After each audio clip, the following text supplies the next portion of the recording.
Okay welcome दोस्तों, एक बार फिर मैं आप लोगों का स्वागत करता हूं अपने यूट्यूब चैनल में। आज मैं आपके साथ रेरा की जजमेंट डिस्कस कर रहा हूं। रेरा पंजाब कंपनसेशन फॉर्म है। ये एक कंप्लेंट फाइल होती है अगेंस्ट एटीएस इंफ्रा बिल्ड। ये हमारे आज के डेवलपर का है प्रोजेक्ट। ये चारों कंप्लेंट इकट्ठे क्लब की गई है। Cost of the flat was 70 lakhs, जिसमें 78 लैक्स जा चुके थे। बिल्डर वायर एग्रीमेंट 2016 का है और पोजीशन मिलना था 18 में। आइए देखते हैं इस फैक्ट्स ऑफ द केस क्या रहता है। इसमें 70 लैक्स के तकरीबन का अग्रीमेंट होता है। ईडीसी वीडीसी मिला के 78 लैक्स के करीब ये प्रोजेक्ट पहुंच जाता है। प्रोजेक्ट का नेम है ATS Casa Espana. Remaining amount 1.5 lakh towards maintenance deposit and power backup पर टू बी पेड। सिर्फ ये दो अमाउंट्स रह गए थे 1.5 लाख के, पावर बैकअप और मेंटेनेंस के। उसके बाद क्लॉज 6.2 है पोजीशन का। 18 महीने प्लस 6 मंथ्स में मिल जाना चाहिए था, यानी कि 2018 मार्च में इनको पोजीशन मिल जाना चाहिए था। और अभी तक इनको ऑक्यूपेंसी सर्टिफिकेट कॉम्पिटेंट अथॉरिटी से नहीं मिला हुआ है, और इसके बावजूद 100% ऑफ द पेमेंट इन्होंने ले लिया है। और स्टिल इनको पोजीशन देने से पहले जो डिले का इंटरेस्ट था वो इन्होंने नहीं पे किया। तभी कंप्लेनेंट इस कोर्ट के बिफोर आए हैं कि ये अपने जो अग्रीमेंट का पार्ट है वो नहीं फुलफिल कर रहे और हमें जस्टिस चाहिए। एक बार फिर कोर्ट कंसिडर करती है इनके आर्ग्यूमेंट्स रिस्पोंडेंट के कि जो डेवलपमेंट एग्रीमेंट है वो 2012 में एग्जीक्यूट हुआ था, और जो क्लॉजेज हैं डेवलपमेंट एग्रीमेंट के उनके हिसाब से units have been transferred to respondent number 2 and ATS Caspana respondent who thus the rights and liabilities vested with the respondent who only respondent number has no role to play. All the payments have been received by respondent Shivalik site planners. जो ये यहाँ पे excuse ले रहे हैं वो ले रहे हैं कि जो रिस्पोंडेंट नंबर 2 है शिवालिक साइट प्लानर्स, ये लाइबल है। Builder is trying to shunt off his responsibility. फिर एक बार फिर रिस्पोंडेंट नंबर 2 और 3 ने अपना रिप्लाई दिया। उन्होंने अपनी रिस्पॉन्सिबिलिटी रिस्पोंडेंट नंबर 1 पे डाली कि जो ये लैंड है ओनर्स हैं, ये डेवलपमेंट एंड कंस्ट्रक्शन के लिए बनाया गया ग्रुप हाउसिंग रेजिडेंशियल कम्प्लेक्स, और जो डेवलपमेंट एग्रीमेंट है वो रिस्पोंडेंट नंबर 1 बीइंग डेवलपर उसको दिया गया जिम्मेदारी पूरा करने के लिए। As per the clause 8 of the एक्साइड एग्रीमेंट, जो जिम्मेदारी है विद इन लिमिटेड टाइम वो बिल्डर की बनती है।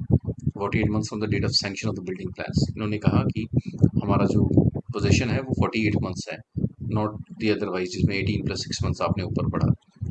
इसमें सेल का भी दिखाया कि respondent were entitled to 35% of the entire saleable area, developer was entitled to 65%। जो आपस में इनकी अरेंजमेंट थी 35-65 की, उस सब को भी डिस्कस किया गया। उसके बाद इन्होंने एक बार फिर कंप्लेनेंट ने कहा कि हमें बिल्डर बायर एग्रीमेंट के हिसाब से इस कंप्लेंट को चलाना चाहिए, और जो जो लाइबिलिटीज़ बनती हैं रेरा एक्ट के हिसाब से वो सारी फुलफिल होनी चाहिए। उसके बाद दोबारा डेवलपमेंट एग्रीमेंट को डिस्कस किया जाता है, पेमेंट्स को डिस्कस किया जाता है, कितनी पेमेंट्स कर दी हैं और कितनी पेमेंट्स बकाया हैं, वो सारा देखा गया। उसके बाद कोविड का एक्सक्यूज़ लिया गया कि कोविड की वजह से इस प्रोजेक्ट को पूरा नहीं कर पाए और डिलीवरी नहीं हो पाई। उसके बाद 2024 में ये मैटर दोबारा से आया है, जहाँ पे कंप्लेनेंट ने दोबारा से एक बार कहा है कि हमें पोजीशन दिया जाना चाहिए। हमने 100% पेमेंट दे दी है और उसके बावजूद भी हमें पोजीशन नहीं दिया गया है। अब कोर्ट्स फाइनल आर्गुमेंट सुनने के बावजूद फैक्चुअल पोजीशन डिस्कस करेगी और अपना अवार्ड देगी। इसमें एडवोकेट्स ने जैसे कि अर्जेंटमेंटली फाइनल बहस होने के लिए वो सारा कोर्ट रिकॉर्ड करती है। अब कोर्ट की फाइंडिंग्स आती है। From the above facts, one thing is clear that legal possession of the flat has not been handed over. This is a fact. आज की डेट तक ये पोजीशन लीगल नहीं आया है क्योंकि ऑक्यूपेंसी सर्टिफिकेट नहीं है, और जो 18 महीने का ये ग्रेस पीरियड के साथ ये डेट ऑफ एग्रीमेंट जो पोजीशन की डेट है, इनको तकरीबन जो पोजीशन था वो 2018 में मिलना चाहिए था, और जो कोविड का एक्सक्यूज ले रही है वो मार्च 2020 था। उसके बाद इन्होंने हाई कोर्ट और पंजाब हरियाणा के भी मैटर को डिस्कस किया कि अमार इंडिया, उसमें लिखा गया हुआ है कि ये जो 18(1) है ये अलॉटी को राइट देता है कि यस आप in case of a delay you can expect compensation. एक बार फिर ये जजमेंट की कोटेशन आई है इस पेज में। Relative who does not intend to withdraw from the project is per month every day. Interest has been defined. वो सारा RERA act अपने आप में स्टैचू में इट फुलफिल्स। हाई कोर्ट ने भी टाइम एंड अगेन इस चीज़ को क्लैरिफाई किया है।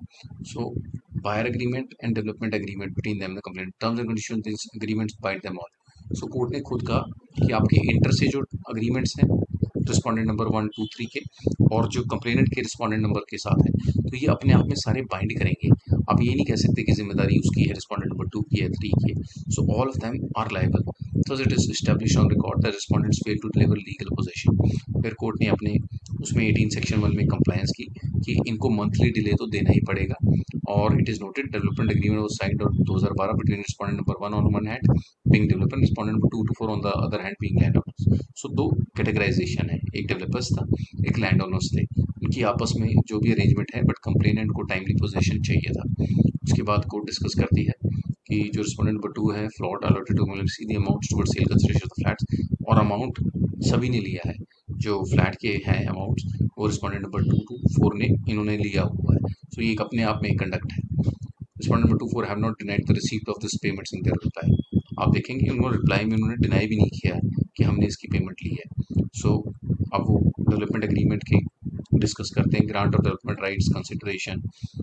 Above further clause strengthen the case of respondent that only it is a developer project and that and respondent number 1 has no concern with the complainant as the flat was allotted to the complainant by these respondents only। so ये इनका अपना agreement contradict कर रहा है। वो एक तरीके से पेमेंट एक्सेप्ट कर रहे हैं और दूसरी तरफ कह रहे हैं सिर्फ रिस्पोंडेंट नंबर 1 का ही है ये। सो ये डेवलपमेंट एग्रीमेंट को भी कोर्ट ने डिस्कस किया और उसके बाद अपार्टमेंट बायर का भी पोजीशन का क्लॉज इन्होंने देखा। So if developer respondent number 1 has not constructed the flat of the, as the terms and conditions, development agreement executed by respondent number 1, 2 and 4, it is their inter-se dispute and the complainant has no concern। So court ने माना ये देखो जी आप लोगों का dispute है, इसमें complainant का नहीं लेना देना। कंप्लेनेंट को तो साफ तौर पे जो पैसे दिए हुए हैं उसका either deliver in the possession और मंथली इंटरेस्ट दीजिए। सो कोर्ट ने इस चीज को क्लैरिफाई कर दिया कि no you have a bounded duty, आपकी ड्यूटी बनती है। आप आपके इंटरेस्ट से पर्सनल डिस्प्यूट से कंप्लेनेंट का नहीं राइट इफेक्ट होता। सो डेवलपमेंट एग्रीमेंट का जो 35-65% का शेयर था वो अपने आप में एक कमिटमेंट आपके दोनों की रहने वाली है। Thus, it is clear respondent number 2 and 4 have sold flat out of their share to the complainant as demarcated in terms of the development agreement। For further code आगे डिस्कस करती है। From the above discussion, crystal clear apartment deals was a solo executed between this complainant as is clear from buyer agreement itself। Complainant had further made the payments to respondent number 2, 4। देखने वाली चीज ये है कि respondent number 2 से लेके 4 तक इन्होंने payments accept करी हैं। So they have a responsibility to fulfill the promise। सो फिर कोर्ट ने अपना रेट ऑफ इंटरेस्ट देखा जो रेरा रेट प्रिस्क्राइब करता है SBI MCLR plus 2% as on date. जो जिस डेट पे ऑर्डर पास होता है उस डेट का रेरा इंटरेस्ट लिया जाता है।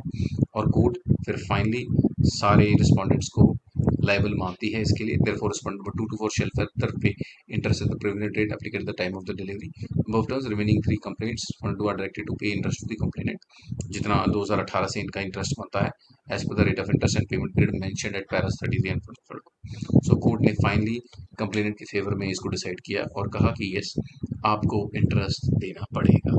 सो वंस अगेन होप आप लोगों को जजमेंट समझ आई हो। मेरा प्रयास कैसा लगा ज़रूर लिखिए आप कमेंट्स में और लाइक सब्सक्राइब ज़रूर कीजिए। मैं लाता रहूँगा ऐसे वीडियोस। Thanks for watching.